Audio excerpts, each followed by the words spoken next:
তো আমি এই সোশ্যাল মিডিয়ার মাধ্যমে হুমায়ুন কবিরকে বলবো এটা যে মুসলমান এখনো সময় আছে। যেই মুসলমান ইট মাথায় করে ভালোবেসে তোমায় নিয়ে গিয়েছিল, মুসলমানের আবেগ নিয়ে যদি খেলা হয়, ওই মুসলমান গিয়ে ইট নিয়ে এসে কিন্তু তাকে ঘুরে মারবে।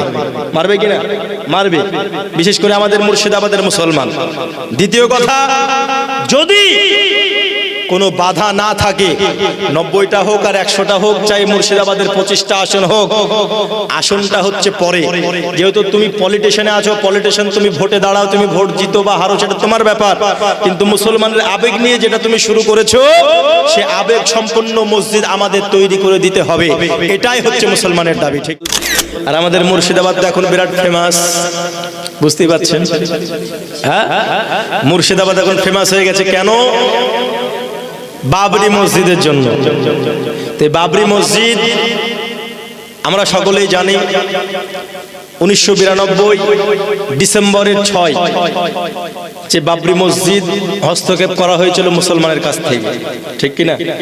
সেটা আমাদের জন্য কিন্তু ব্ল্যাক ডে, সেটা খুবই দুঃখের দিন। হচ্ছে শনিবার, গতকালকে তৃতীয় জুম্মার নামাজ হলো বাবরি মসজিদে। তো এই বাবরি মসজিদ ক্ষমতার কারণে, যেহেতু এত বড় একটা কাজ করতে গেলে যে কোনো ক্ষমতা লাগবে, আপনারা হয়তো সকলেই জানেন বিধায়ক হুমায়ুন কবির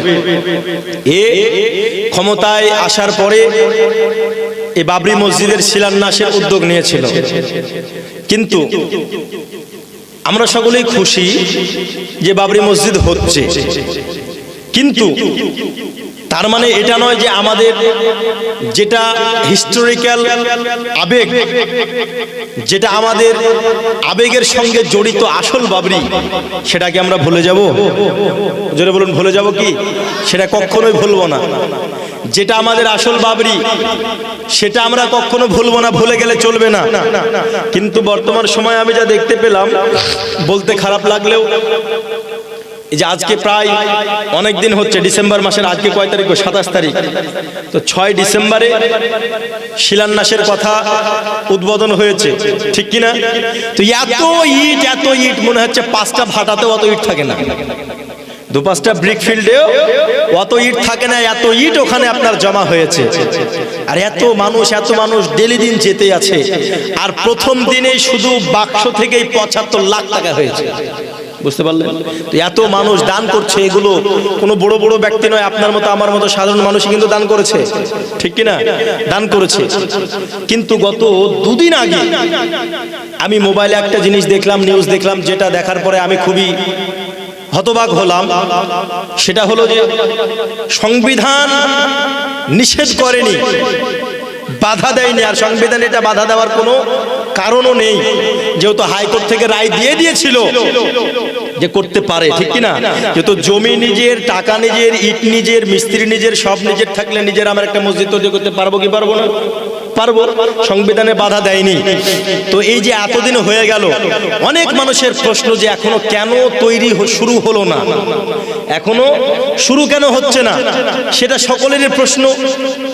এইবার এর মধ্যে কেউ কেউ বলছে যে না, হবে না, কেউ কেউ বলছে না, হয়তো হুমায়ুন কবির টাকা মেরে খেয়ে নেবে, কেউ কেউ বলছে যে না, হুমায়ুন কবির হয়তো মুসলমানকে ধোঁকা দিবে। অনেক রকম, অনেক বিরূপ মন্তব্য সোশ্যাল মিডিয়ার দ্বারা ছড়াচ্ছে কি ছড়াচ্ছে না? ছড়াচ্ছে। কিন্তু গত 2 দিন আগে আমি দেখলাম হুমায়ুন কবির একটা প্রেস মিটিংয়ে বলল, নিউজের সামনে, মিডিয়ার সামনে, যে বাবরি মসজিদ আমাকে 90 থেকে 100টা আসন দাও, তাহলে বাবরি মসজিদ হবে, না হলে বাবরি মসজিদ হতে দেবে না। এটা শোনার পরে আমার কিন্তু অনেকটা ডাউট আসলো, কেন? আরে যেখানে সংবিধানে বাধা নাই, যেখানে প্রশাসন বাধা দেয় না, ইটে পালা লেগে গেছে, সবাই এক্সাইটেডমেন্ট হয়ে আছে, তাহলে ভোট পর্যন্ত কেন এখনো বাধা দিয়ে রাখছে? আবার এই কথা কেন বলছে যে আমাকে 90 থেকে 100টা আসন দাও, তাহলে আমি করে দেব? আরে টাকা সাধারণ মানুষ দিয়েছে, ইট সাধারণ মানুষ দিয়েছে। তোমার যদি হাকিকাতে খুলুস অন্তরে নিয়াত এটাই থাকে যে না, আল্লাহকে রাজি খুশি করার জন্য বাবরি মসজিদ একটা আমাদের শহীদ হয়ে গেছে, আমরা মুসলমানের একটা আবেগ জড়িয়ে আছে, তার জন্য আমরা একটা নতুন তৈরি করছি, তো তুমি এখনো কেন শুরু করলে না? ঠিক কি না? এখনো কেন শুরু করলে না? তাহলে ভোট পর্যন্ত কি তুমি টেনে টেনে নিয়ে যাবে? আর এই বাবরি মসজিদকে সামনে রেখে, অপেক্ষায় রেখে মুসলমানকে হয়তো এই ভুল আশা দিচ্ছে না তো, যে না আমাকে ভোট না দিলে বাবরি মসজিদ হবে না, যেহেতু ও ভোট হোক চাই না হোক, জিতুক চাই না জিতুক, পরিস্থিতি এমন শুরু করলে হয়ে যাবে, হবে না? শুরু করলে হয়ে যাবে। কিন্তু না হওয়ার পিছনে যদি এটা কারণ হয়, তাহলে হুমায়ুন কবির কিন্তু মুসলমানের আবেগের সঙ্গে খেলছে। আর যদি ওর নিয়ত ঠিক থাকে যে না এটাকে আমি রাজনীতির মধ্যে নেব না, আমি আল্লাহকে খুশি করার জন্য, মুসলমানকে একত্রিত করার জন্য আমি এই বাবরি মসজিদটা তৈরি করব, তাহলে খুব ভালো হবে, ঠিক না? নিয়তের উপর নির্ভর করছে। কিন্তু বর্তমান সোশ্যাল মিডিয়ায় যা দেখা যাচ্ছে, তার বিরূপ সেই মন্তব্য, তার সেই কথা সুস্পষ্ট আমি যা বুঝতে পারলাম যে এটাকে মনে হয় টেনে টেনে ভোট পর্যন্ত নিয়ে যাবে। কথা বুঝতে পারলেন? ভোট পর্যন্ত নিয়ে যাবে। কারণ অনেক মুসলমান হয়তো মনে করবে যে তাহলে তাকে ভোট দিলে হয়তো বাবরি মসজিদ হবে, কিন্তু তারা এটা হয়তো বুঝতে পারছে না যে না ভোটের আগেও তো কাজ শুরু করা যায়, যায় কি যায় না? কাজ শুরু করা যায়। তো আমি এই সোশ্যাল মিডিয়ার মাধ্যমে হুমায়ুন কবিরকে বলবো এটা, যে মুসলমান এখনো সময় আছে। যেই মুসলমান ইট মাথায় করে ভালোবেসে তোমায় নিয়ে গিয়েছিল, মুসলমানের আবেগ নিয়ে যদি খেলা হয়, ওই মুসলমান গিয়ে ইট নিয়ে এসে কিন্তু তাকে ঘুরে মারবে। মারবে কিনা? মারবে। বিশেষ করে আমাদের মুর্শিদাবাদের মুসলমান। দ্বিতীয় কথা, যদি কোনো বাধা না থাকে, 90টা হোক আর 100টা হোক, চাই মুর্শিদাবাদের 25টা আসন হোক, আসনটা হচ্ছে পরে।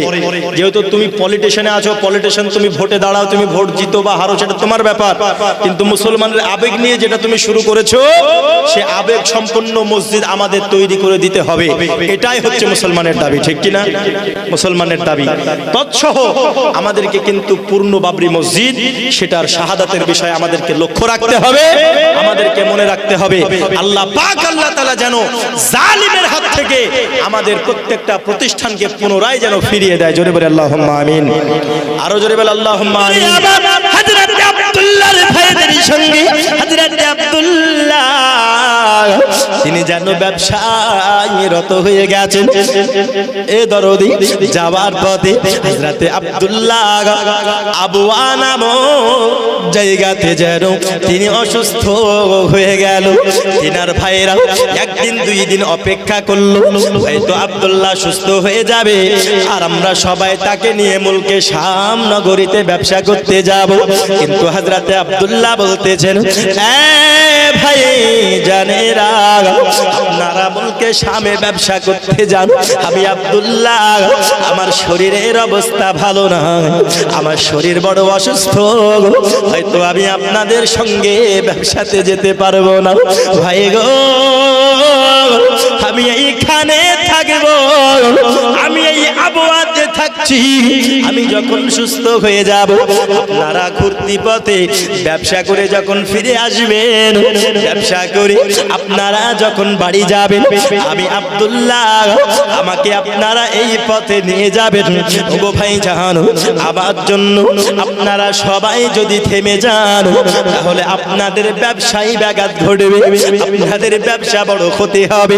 হযরতে আব্দুল্লাহ যখন এমন কথা বলেছেন, হে বাবাজি আমার, হযরতে আব্দুল্লাহর আরো 9 ভাগ সবাই যেন তিনাকে আবওয়ায় রেখে দিয়ে চলে গেলেন মুলকে শামে ব্যবসা করতে।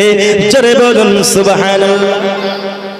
শাম নগরীতে ব্যবসা করেছি একদিন দুই দিন, তিন দিন করতে করতে 1 মাস যখন কেটে গিয়েছে, হযরতে আব্দুল্লাহর আরো 9 জন ভাই শাম নগরীতে ব্যবসা করেছেন।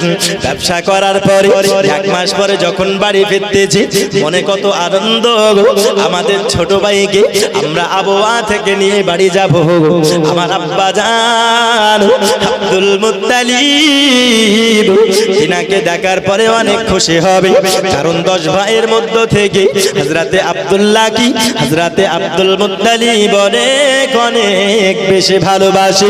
বন্ধুরে আমার, হযরতে আব্দুল্লাহ এমন সমাজ ব্যবসাতে গিয়েছে, আমার মা আমিনা তিনার গর্ভে আবার নবী পাক তিনি যেন তিনার গর্ভ ধারণ করেছে হযরতে আমিনা তিনি এখনো ভালোভাবে সংসার করতে পারে নাই, এখনো আব্দুল্লাহর সঙ্গে মনের বড় কথোপকথন হয় নাই। আর গর্ভবতী হয়েছেন আমার নবীজি হযরতে আমিনার গর্ভে রয়েছে। এ আমার যুবক সোনামণি হযরতে আব্দুল্লাহর ভাই জানে না যখন ঘুরতে পথে ওই জায়গায় এসেছেন যেই জায়গায় হযরতে আব্দুল্লাহকে রেখে গিয়েছিল, জিজ্ঞাসা করতেছে গ্রামবাসীরা তোমরা কি জানো আমাদের ভাই আব্দুল্লাহ তাকে আমরা এইখানে রেখে গিয়েছিলাম, ভাই তোমরা বলো আমার ভাই আব্দুল্লাহ কোথায়?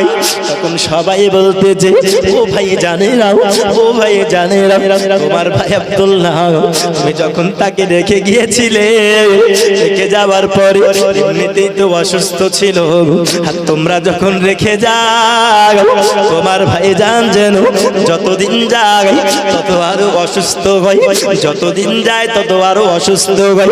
রে আমার ভাই জানে না তোমার ভাই আব্দুল্লাহ অসুস্থ সহ্য করতে না পেরে যেন দুনিয়া থেকে আল্লাহর হুকুমে ইহ জগৎ থেকে পরজগৎ গমন করেছে।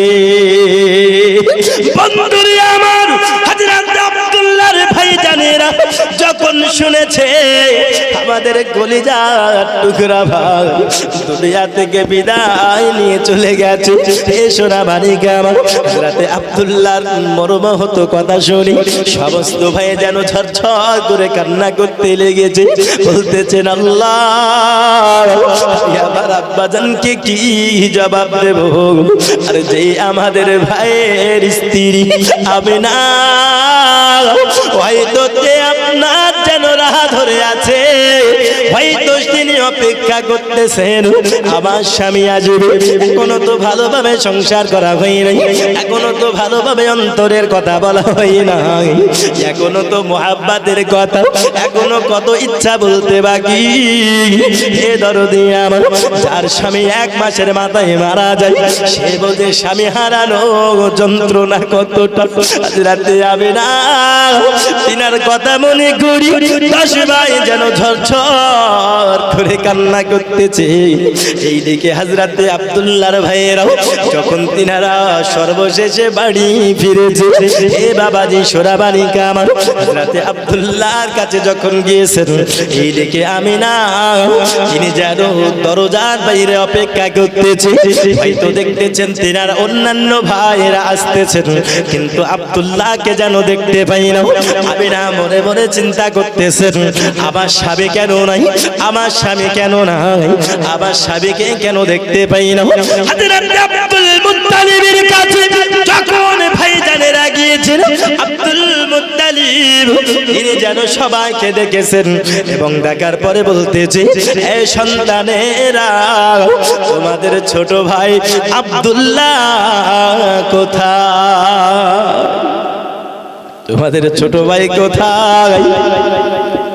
তো সবাই তখন বলতেছে আব্বা গো আমাদেরকে ক্ষমা করে দিন, হয়তো আল্লাহ ইয়াকুব নবীর মতো হায় আল্লাহ ইউসুফ নবীকে যেমন তাদের ভাইরা নিয়ে গিয়েছিল, ওগো আল্লাহ পাক ওগো আমাদের আব্বা জান আমাদেরকে অবনটা মনে করবেন না, আপনার সন্তান আমাদের কলিজার টুকরা ভাই আব্দুল্লাহ যখন ব্যবসায় যাচ্ছিলাম গো আব্বা জান এক জায়গাতে অসুস্থ হয়ে গেল।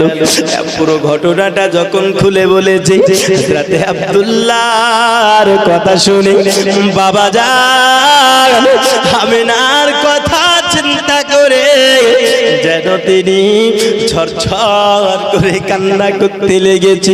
ভাইজানেরাও কান্না করেছে, আর হযরতে আমিনা তিনিও গুটি গুটি পায় ওই ঘরের মধ্যে দূর থেকে যেন দাঁড়িয়ে থেকে তার ভাইদের কথা সব শুনতে পেয়েছে। আর আমিনা যখন শুনেছি আমার স্বামী দুনিয়াতে আর নাই, তিনি যেন ঝরঝর করে কান্না করতে শুরু করেছে। এত কান্না করি, এত কান্না করি, হে বাবা হযরতে আব্দুল মুত্তালিব তিনিও পর্যন্ত কান্না করতে লেগেছে, ভাইরা পর্যন্ত কান্না করতে লেগেছে। হযরতে আব্দুল মুত্তালিব বলেন, আমিনা তুমি কান্না করো না মা, তোমার গর্ভে সন্তান আছে, তুমি যদি কান্না করো সন্তান কষ্ট পাবে। ও মা আমিনা তুমি কান্না করো না মা, তোমার স্বামী নাই, চলে গেছে দুনিয়া থেকে, আল্লাহ পছন্দ করে নিয়েছেন। ওগো আমিনা তুমি কান্না করো না, আমি বাবা তোমার যতদিন দুনিয়ায় বেঁচে আছি আমিনা, আমি বাবা আব্দুল মুত্তালিব তোমার কোনো কষ্ট হতে দেব না। বাবা বলেন, ও আমিনা আমি থাকতে চিন্তা করো না। বাবা বলেন, ও আমিনা আমি থাকতে চিন্তা করো না, যিনি আছেন তোমার গর্ভেতে সারা বিশ্বে তুলনা হবে না। একটু জোরে হবে না সুবহানাল্লাহ? আপনারা আমার সঙ্গে বলুন, নবী ছাড়াও জান্নাত পাবে না, প্রিয় নবীকে। আপনারা বলুন না গো, প্রিয় নবীকে ভুলে যাও না, প্রিয় নবীকে ভুলে না। নবী যখন মায়ের গর্ভেতে বাবা গেলেন ওই ব্যবসাতে, নবী যখন মায়ের গর্ভেতে বাবা গেলেন ওই ব্যবসাতে, আসার পথে ফিরে এলো না, স্বামী হারা হলো মা আমিনা, আসার পথে ফিরে এলো না, প্রিয় নবীকে ভুলে যেও না, নবী ছাড়া জান্নাত পাবে না, প্রিয় নবীকে ভুলে যেও না। হে মা জননী, আমি আপনাদেরকে বলতে চাই মা, আজকে সন্তানগুলো কেন মূর্খ হয়ে থাকে? কত শিক্ষিত তোমরা বানাচ্ছ, ইসলামিক শিক্ষায় কিন্তু শিক্ষিত হচ্ছে না। সন্তান যখন কথা বলতে শিখবে, কে আপনার কিতাব বলতেছে, শরিয়াত বলতেছে সর্বপ্রথম আল্লাহর নাম নেওয়া শেখাও। যখন সন্তান কথা বলতে শিখবে তখন তুমি নবীর নাম নেওয়া শেখাও। কিন্তু বর্তমান মা বোনেরা সন্তানদেরকে নবীর নাম নেওয়া শেখাই না, আল্লাহর কালেমা পড়া শেখাই না। হে আমার মা জননী, আজকে তারা যেন সব সময় hello hi tata bye bye শেখায়। কিন্তু আমি বলবো বাবা, সন্তানগুলোকে যখন প্রথম থেকে যদি কোরআনের শিক্ষা দিতে হয়, মা বোনেদেরকেও ঘরে বসে কোরআন পড়া দরকার আছে। সন্তানগুলোকে যদি একটু নামাজের শিক্ষা দিতে হয়, মা বোনেদেরকে ঘরের মধ্যে ঢুকে নামাজ পড়ার প্রয়োজন আছে। আরে মা জননীকে কন্যা যখন দেখবে যে আমার মা জননী নামাজ পড়তেছে, কন্যার মনে ইচ্ছা জাগবে আমার মা জননী কত সুন্দর গুনগুন করে রাত্রি বেলায় কোরআন তেলাওয়াত করতেছে। তখন সন্তানের মনেও ইচ্ছা জাগবে, কন্যার মনেও ইচ্ছা জাগবে। কিন্তু বর্তমান মা বোনেরা তারা রাত্রে বেলায় তো নামাজ পড়ে না, তারা রাত্রে বেলায় তো কোরআন পড়ে না। আগেকার মা বোনেরা রাত্রি বেলায় কোরআন পড়েছে, নামাজ পড়েছে। আর এখনকার মা বোনেরা রাত 12টার সময় যদি গুনগুন গুনগুন কোনো আওয়াজ শুনতে পাওয়া যায়, তবে বুঝতে হবে ওই মা রাত্রি বেলায় মোবাইল নিয়ে সিরিয়াল দেখতেছে, ঠিক কি না?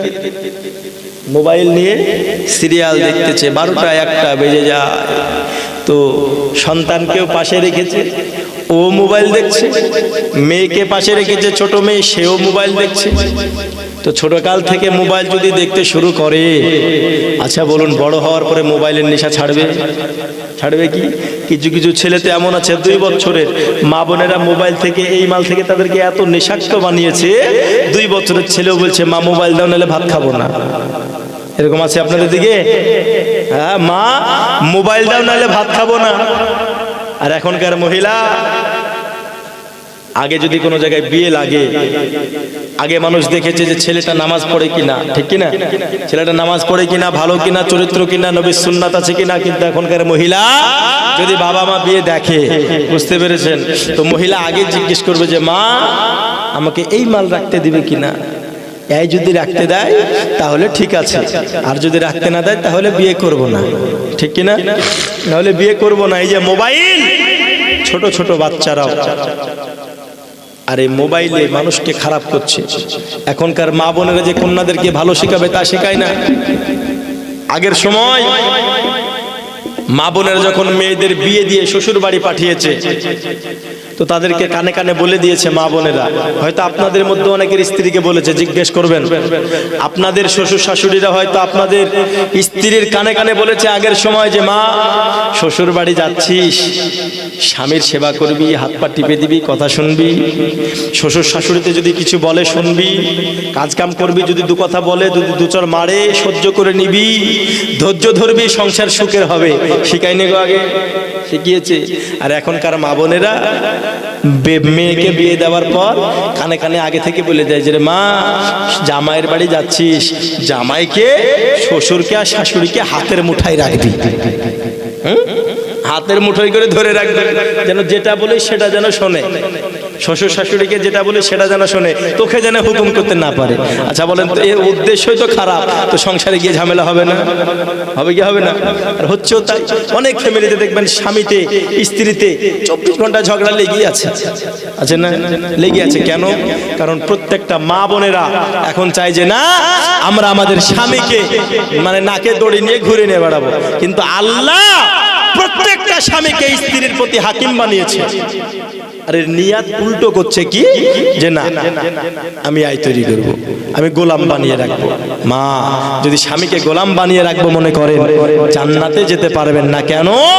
কারণ স্ত্রীর জান্নাত হলো স্বামীর পায়ের তলে। জোরে বলুন সুবহানাল্লাহ। আরো জোরে হবে না সুবহানাল্লাহ? স্বামীর পায়ের তলে স্ত্রীর জান্নাত। তাই আমি বলতে চাই, সন্তানগুলোকে ভালোভাবে মানুষ করুন, আর এই মোবাইল থেকে দূরে রাখুন। কেন? ওই যে ছোট ছোট 2 বছরের ছোট বাচ্চাও বলছে যে মা মোবাইল দেখাও না হলে ভাত খাবো না, ঠিক কি না? যাই হোক, সময় অনেক হয়ে গেছে, আমি সেরে দিচ্ছি। মোবাইল দেখাও না হলে ভাত খাবো না। তো এমন তো অবস্থাতে মোবাইল দেখাচ্ছে, ভাত খাচ্ছে। তো ওই ছোট বাচ্চা যখন 10 বছর বয়স হচ্ছে, তো 10 বছর বয়সে কেউ মোবাইলের নেশা ছাড়বে গো? মোবাইলের নেশা ছাড়বে না। ক্লাস 5-এ উঠলো, 10 বছর বয়স হয়েছে, এইবার মাকে বলছে মা মোবাইল কিনে দাও। বুঝতে পারলেন না? মা মোবাইল কিনে দাও। এইবার মা বলছে কি করবি মোবাইল, কেবল তো ক্লাস 5-এ পড়ছিস, মোবাইল নিতে হবে না? তো এবার সন্তান বলছে মা মোবাইল না কিনে দিলে আমি গলায় দড়ি দিব, মোবাইল না কিনে দিয়ে বিষ খাবো। এরকম বাবা মাকেও ভয় দেখাচ্ছে মোবাইল কিনে নেওয়ার জন্য, দেখাচ্ছে না? ভয় দেখাচ্ছে। আর মা কি করবে? একটাই ছেলে, কারণ এখন সিজার 2টার বেশি হচ্ছে না। কথা বুঝতে পারলেন? 2টার বেশি হচ্ছে না। একটা ছেলে কি করবে? টাকা না থাকলেও লোন তুলে, গোষ্ঠী থেকে হোক বা ব্যাংক থেকে হোক, লোন তুলে মোবাইল কিনে দিচ্ছে।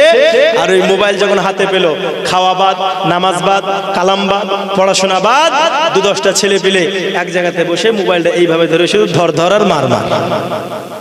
ঠিক কিনা? মার মার ধর ধর, যেটাকে বলে পাবজি, ফ্রি ফায়ার না কি সব বলে, এমন খেলছে। খেলছে না? খেলছে। এই মোবাইলে ছোট ছোট বাচ্চা নষ্ট, এই মোবাইলে মেয়েরাও নষ্ট, এই মোবাইলে যুব সমাজও আজকে নষ্ট হচ্ছে। কি হচ্ছে না? এজন্য বলুন হচ্ছে কি হচ্ছে না? তাই এই মোবাইলের যুগটাকে বলা হয়েছে কলি যুগ। কি যুগ?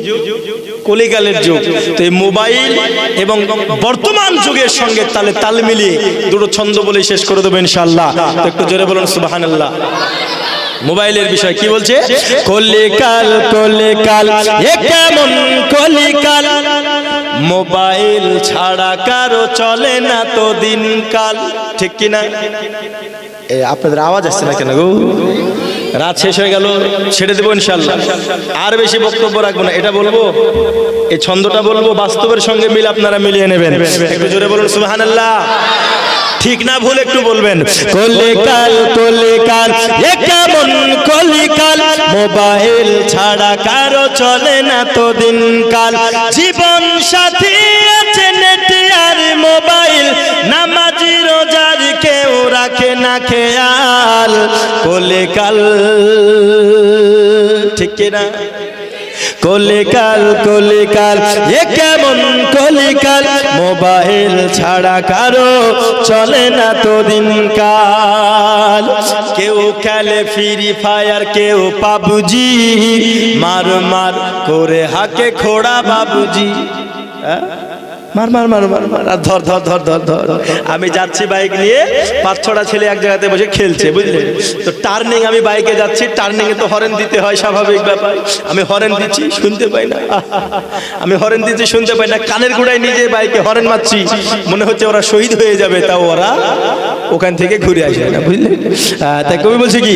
কেউ খেলে ফ্রি ফায়ার, কেউ পাবজি, মার মার করে হাকে খোড়া বাবুজি, মার মার করে হাকে খোড়া বাবুজি।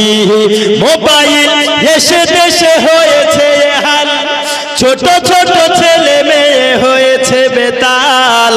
কলিকাল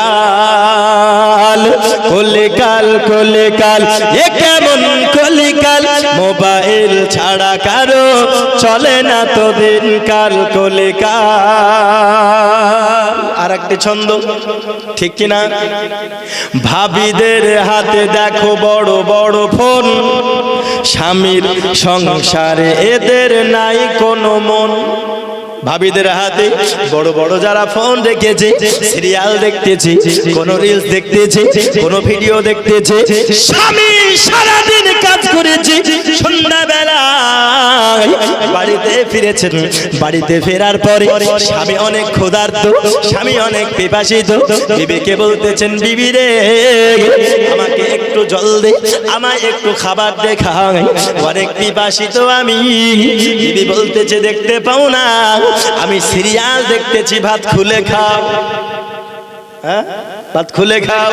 আর যদি বেশি চাপাচাপি করে থাকো, তুমি চললাম আমি বাপের বাড়ি, চললাম বাপের বাড়ি।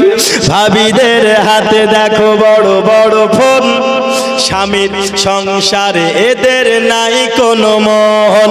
মোবাইল ছাড়া এরা বড়ই অচল। ঠিক কিনা? মোবাইল ছাড়া এরা বড়ই অচল, কেমনে গড়িবে এরা স্বামীর মহল। কলিকাল কলিকাল কলিকাল এ কেমন কলিকাল, মোবাইল ছাড়া কারো চলে না তো দিনকাল। এইখানে ফ্রি ফায়ার খেলা অনেক ছেলে নাই আছে? কারা কারা খেলো হাত তোলো তো দেখি। ওই দেখেন হাতে তুলেছে, দুজন তুলেছে, কিসের জন্য তুলেছে ওরা নিজে মনে হয় জানে না। যাই হোক, যদি খেলেন খেলাটা বাদ দেন, নিজের সন্তানও নষ্ট হবে। কেউ খেলে ফির ভাবিদের হাতে দেখো বড় বড় ফোন, স্বামীর সংসারে এদের নাই কোনো মন। মোবাইল ছাড়া এরা বড়ই অচল, কেমন করিবে এরা স্বামীর মহল। কলিকাল। ঠিক কিনা? জোরে বলুন ঠিক কিনা? বাস্তবের সঙ্গে মিলছে কথাগুলো? মিলছে? আর একটা ছন্দ বলবো, বলবো, কারা কারা শুনবেন না হাত তুলে? যাই হোক, একটু জোরে বলুন সুবহানাল্লাহ, আর একটু জোরে সুবহানাল্লাহ। এই আওয়াজে হবে না, বাপ বেটা চাচা ভাস্তি সবাই মিলে নারে তাকবীর। আরে সুবহানাল্লাহ, মেয়েদেরকে যদি আওয়াজ করার পারমিশন থাকতো ওরা এমন ভাবে আওয়াজ করতো চট সিদ্ধি উপরে উঠে চলে যেত গো। আর আপনাদের আওয়াজ যাক আলহামদুলিল্লাহ, যে আওয়াজ হচ্ছে না আলহামদুলিল্লাহ ভালো।